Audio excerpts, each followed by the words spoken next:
Hello, everybody. Welcome back to another Sacred Femme Alchemy Podcast episode of the Shakti Soul Session series.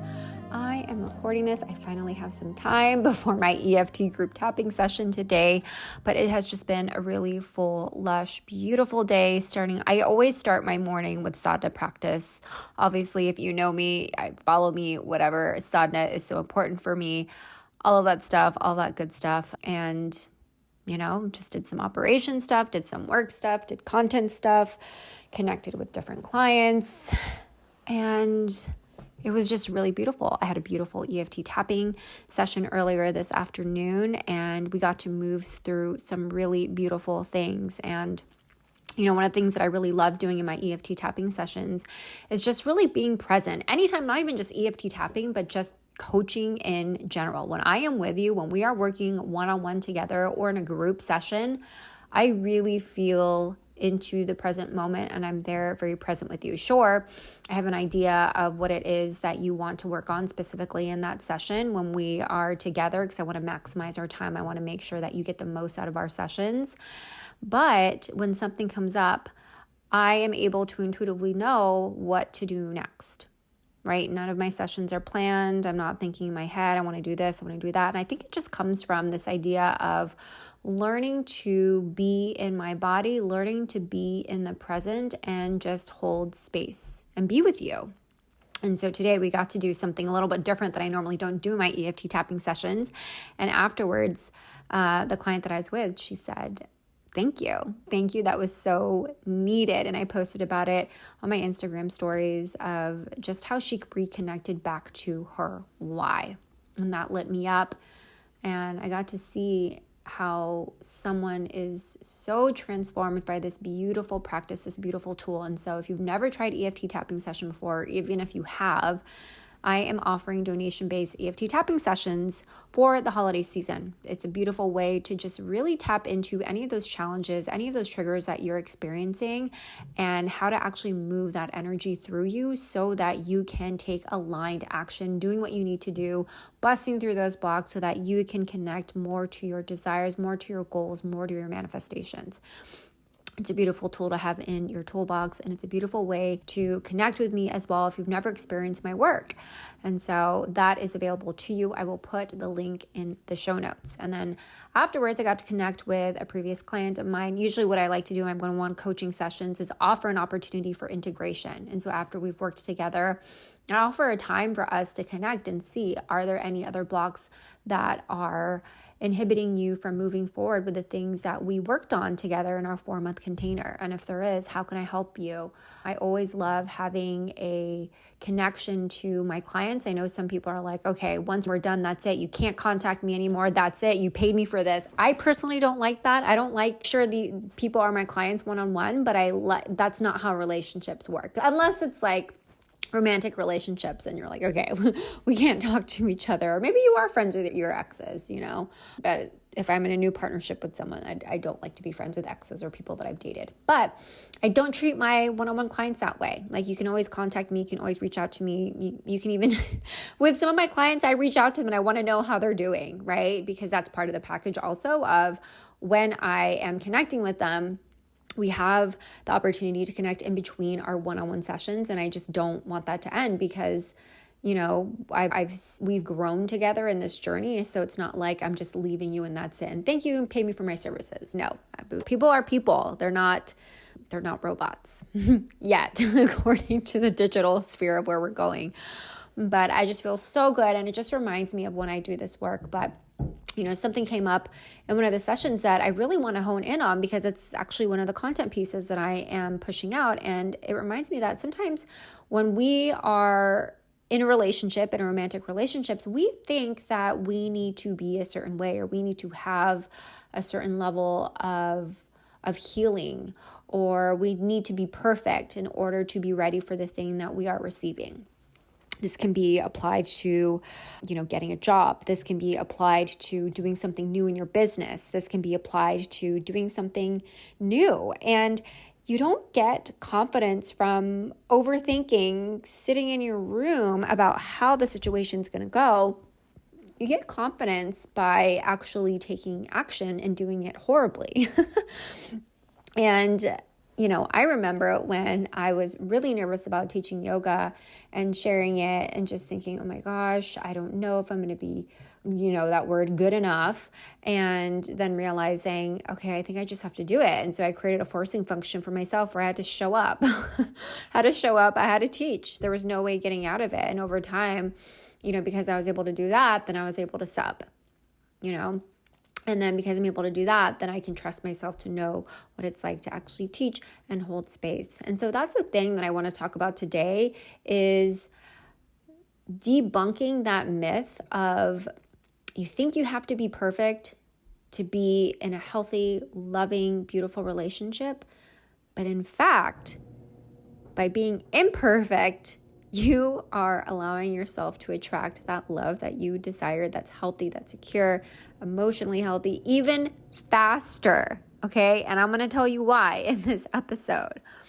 And to me, this essentially all comes down to worth, right? It's if I think that I'm perfect, if I think that I show up in the way that they want me to, if I think that I show up with having healed every single part of me, that I can just be so ready for the relationship. It means that I'm not going to be triggered when I'm in it. It means that I'm going to know how to handle stuff and I'm going to be prepared and it's going to be the best relationship ever.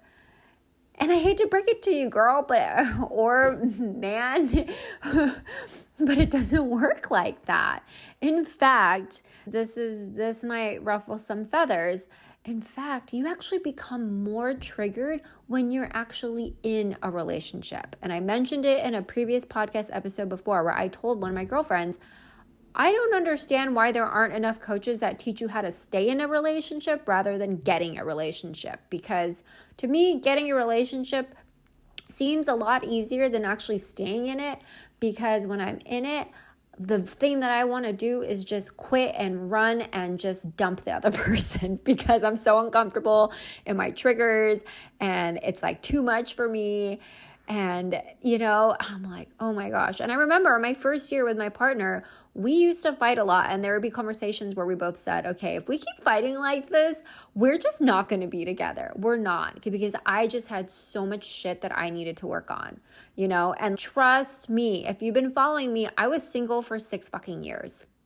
I did all the inner work you could do. I did inner child work. I invoked my inner mother. I worked on codependent relationships. I worked on my self-worth. I worked on self-love.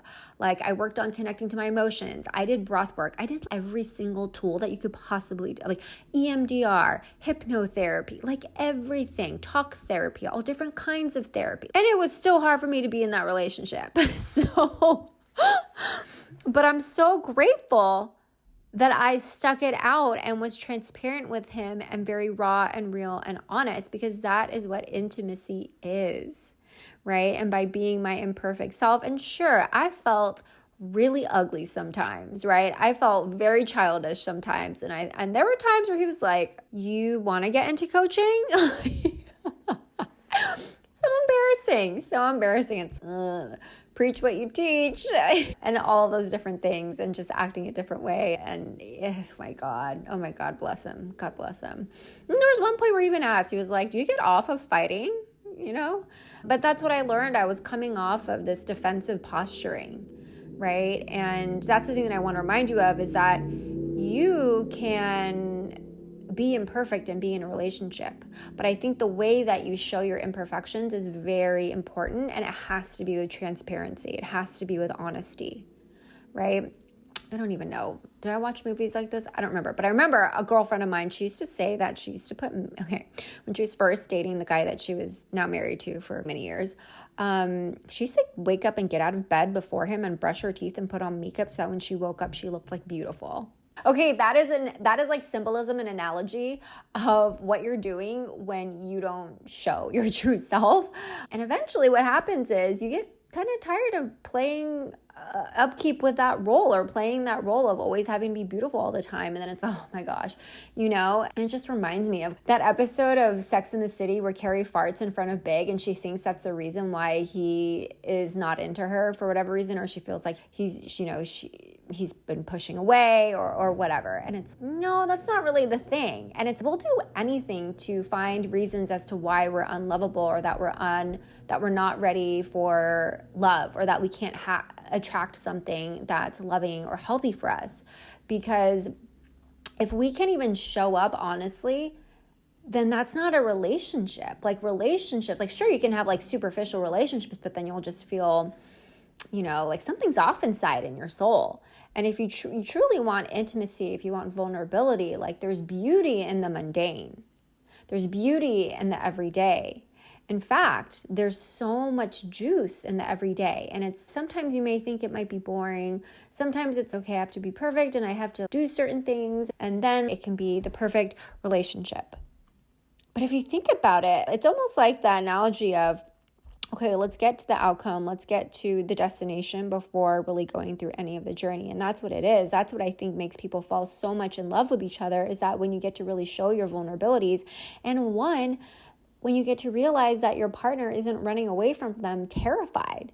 Because in a way, it actually tests how can they handle the capacity to your shadows. And the thing is, when you've done shadow work, when you've really met your like deep, your depth, your like dark feminine traits and your goddess traits, that's when you start to understand, okay, I'm unafraid because I've made peace with this. And if this person can't handle that, or if they can't handle knowing these certain things about me, then maybe they're not for me.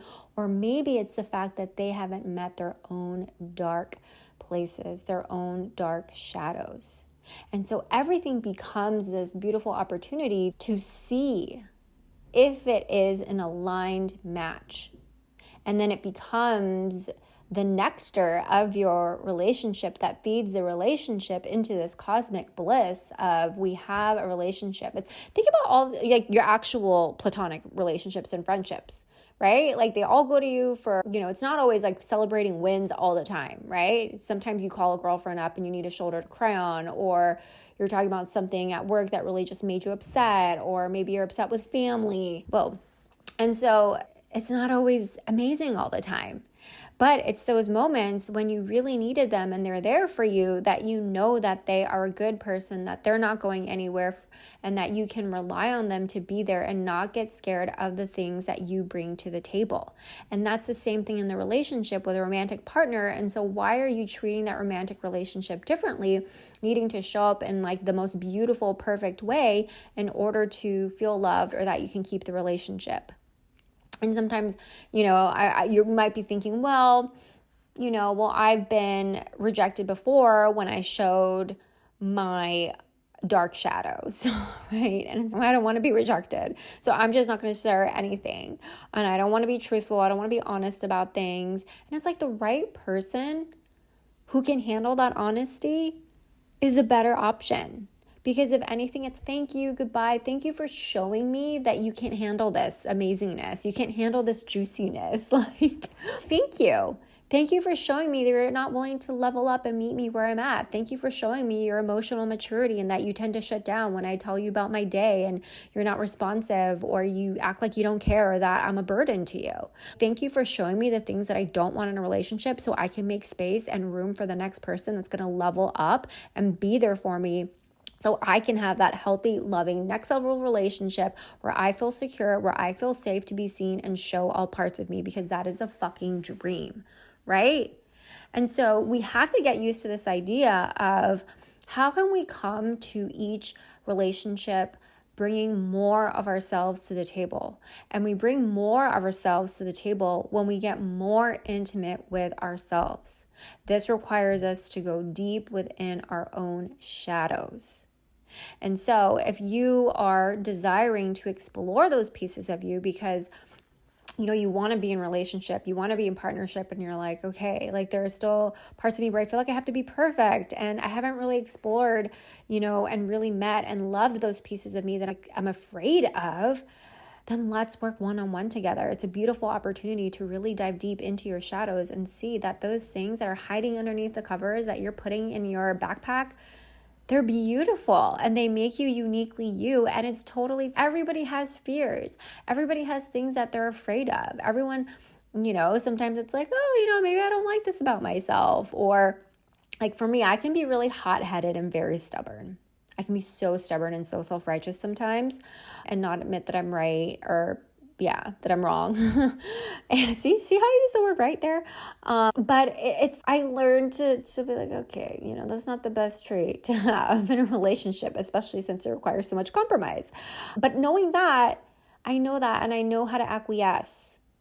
And it's not saying, oh, I'm complicit, but it's saying I know how to back down. And it's learning to love yourself, the good and the bad. Because, and I hate, this is so cliche, but if you can't love all of you, then how can you expect someone else? And that's when we put ourselves in a really codependent position, when we expect someone to love all of us before we can love ourselves. Okay. And so I have sessions, I have one-on-one coaching spots open, 4-month beautiful container, transformational container, where we get to dive deep into all of your shadows, to really unearth them, to work with them, all of those narratives, those limiting beliefs, so that you can understand and love yourself and feel worthy, regardless of how healed you feel you are, right? Because the truth is, you're already whole. The truth is, you're already valuable. You're already worthy of a beautiful relationship. And the fact that you're inquiring and wanting to be better, to do better, to want better, to align yourself with people that meet you and match your value, that already shows and speaks so much volume, right? So imagine this beautiful experience where you get to make peace with showing up authentically and not hiding behind this mask, and being able to experience a beautiful opportunity where someone can see you for truly who you are, and you're unafraid of it because you've already met your depths. And so it allows you to meet the other person in their depths. And I'll leave it in the show notes of booking a one-on-one sales call and being able to work with me in this beautiful container to really attract those healthy, loving, amazing, next level relationships. All right, I'll see you all tomorrow. Sat Nam.